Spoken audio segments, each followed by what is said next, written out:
नमस्कार दोस्तों, अगर आप केंद्रीय कर्मचारी या पेंशनर हैं तो यह वीडियो आपके लिए बेहद जरूरी है। इसको देखना मत छोड़ना, पूरा देखो इसे। आजकल सोशल मीडिया पर बहुत अफवाह चल रही है कि 8th पे कमीशन आने से डीए बंद हो जाएगा। तो क्या यह सच है? आइए इस वीडियो में जान लेते हैं बड़े विस्तार से। भारत सरकार ने 8th सेंट्रल पे कमीशन यानी कि 8th सीपीसी को लेकर नियम को जारी कर दिया है और इस कमीशन की अध्यक्षता जस्टिस रंजना देसाई कर रही है और ये एक 3 सदस्यीय कमेटी है। और इस कमीशन का काम है यहाँ पर सैलरी में बदलाव को करना, बोनस ग्रेजुइटी पर सिफारिशें को देना, परफॉर्मेंस लिंक्ड इंसेंटिव को तय करना, सर्विस कंडीशन के को रिव्यू करना और सबसे जरूरी वाली बात यह है कि यह कमीशन अगले 18 महीने में अपनी सिफारिशों को देगा।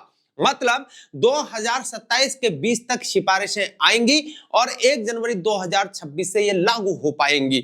अब सवाल यह है कि क्या 8th सेंट्रल पे कमीशन के बाद क्या डीए बंद हो जाएगा? जवाब है बिल्कुल भी नहीं।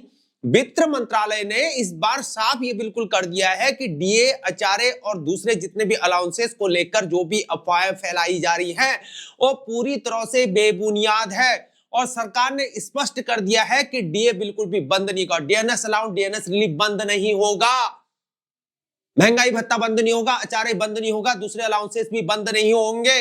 8th सेंट्रल पे कमीशन के बाद भी डीए बढ़ता रहेगा। वर्तमान में डीए बेसिक सैलरी का 58% है। अब सवाल यह है कि डीए कितनी बार बढ़ता है? जवाब है साल में 2 बार बढ़ता है। नेक्स्ट निगम के पैरोल सर्विसेज के डायरेक्टर रामचंद्र कृष्णमूर्ति के अकॉर्डिंग जो है, जब तक 8th पे सेंट्रल पे कमीशन की सिफारिशें लागू नहीं होती है तब तक डीए की बढ़ोतरी 7th पे कमीशन के नियमों के हिसाब से ही होगी।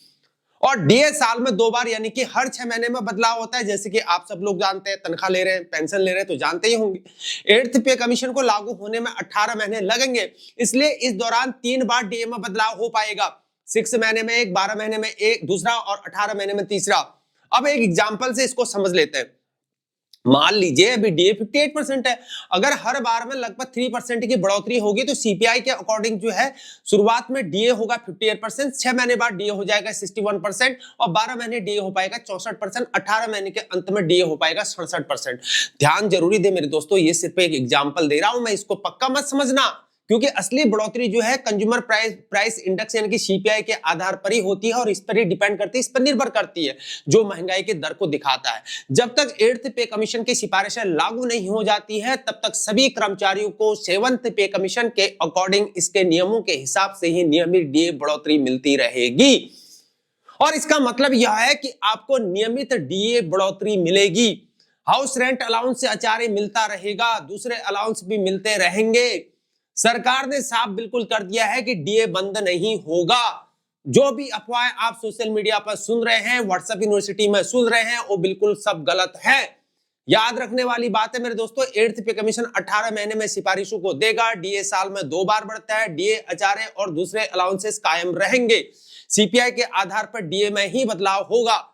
तो मेरे दोस्तों, अब आप समझ गए होंगे पूरा 8th पे कमीशन के बाद आपका डीए बंद नहीं होगा और सरकार ने ये बात को स्पष्ट कर दिया है। मेरे दोस्तों, अगर आपको ये जानकारी उपयोगी लगी हो, वीडियो अगर आपको पसंद आया तो इसे लाइक करना ना भूलें, चैनल को हमारे जरूर सब्सक्राइब करें, मत भूलें सब्सक्राइब करना और बेल आइकन दबाएं ताकि नोटिफिकेशन मिले, ताकि आपको भविष्य में ऐसी महत्वपूर्ण जानकारी मिले और उसको आप मिस ना करें मेरे दोस्तों। क्योंकि आजकल व्हाट्सएप यूनिवर्सिटी का ज्ञान बहुत चल रहा है, उसमें मिस इंफॉर्मेशन चल रही है, इसलिए आप जो है बिल्कुल तथ्यों के साथ जानकारी देने वाले चैनल को सब्सक्राइब करें, बेल आइकन को दबाएं, ठीक है ना। नोटिफिकेशन मिलेगा, आपको सच्ची जानकारी मिलेगी। पूरा बहुत टाइम लगता है रिसर्च करने में, ठीक है। एक सटीक जानकारी पाने के लिए हमारे चैनल को जरूर सब्सक्राइब करें। मिलेंगे अन्य वीडियो के साथ, तब तक के लिए बने रहे। जय हिंद, भारत माता की जय।